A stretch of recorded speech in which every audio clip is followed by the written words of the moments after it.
जय जगन्नाथ सांग मैंने मुझे आउ गोटे नुआ रेसिपीर वीडियो आनी मुझे आज देखी चूड़ा उपमा केमी कराए देखिपे ये मुझे चूड़ा को पानी में बतरे की रखीदे आपण गोटे मिनिट चूड़ा को पानी में बतरे ने छाणी नहीं कि पूरा देखिपारे एमती गोटी गोटी करके रखीने पूरा एमती चूड़ा बतरी थी गोटे गोटे नहीं सेमती रखीने ये देख मु कटा है पियाज टमाटो आउ गोटे सुखा लंका कंचा लंका फाड़ कर देको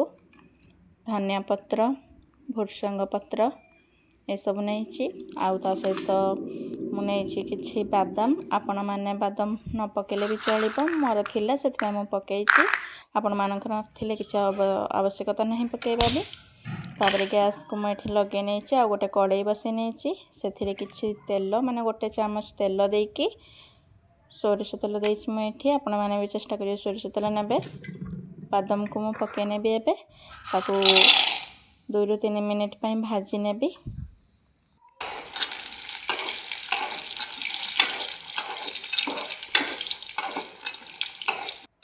सेम रे ही भाजे ना बादाम पोड़ीजी मोर बादाम रेडी मुझे बाहर करनेली गोटे बाउल को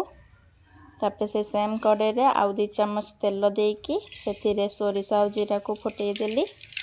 तापर कंचा लंका आ सुखा लंका को से पकईदेली भुर्संग पत्र को पकई नबा भल भाव चल नबा तापर से कटा होता पियाज को पकई नबा ताकू भल भाव ब्राउन कलर हवा पर्यंत भाजी नबा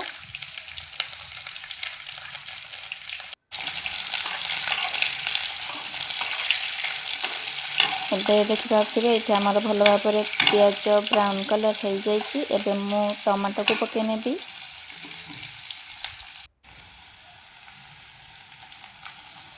टमाटो पकई सारापर मुझे लुण को पकई नौ कारण टमाटो पकई सारापर टमाटो सीझापी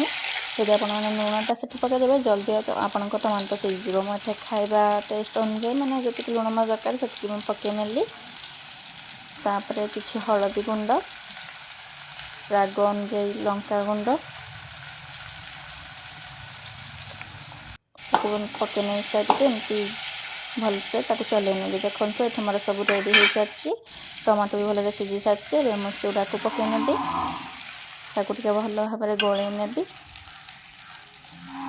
आपण मैंने ट्राए करेंगे सब सेम रे करने को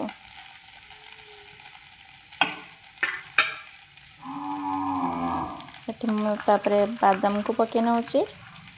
तापर चीनी को पकई नेबी आपण जी चीनी खाइबे मिठा से आप पकईबे न पकईले भी चलो कि मत मीठा खावा भल लगे से पकई 2 मिनिट घोड़े रखी नौ 2 मिनिट पर देखिपे मुझे घोड़णी काढ़ी दूसरी आप चूड़ा उपमा पूरा रेडी हो सारे एवं मुझे जगह आउ कि पकईबार ना केवल धनिया पत्र आउ चौथी लेंबू रस पकईबी आपण पाखे लेंबू जब अवेलेबल ना तो किसी कथा नहीं धनिया पत्र भी पकई ने चलो धनिया पत्र भी जब आप ना किसी आवश्यकता नहीं पकईबा स्किप करें एबे आमर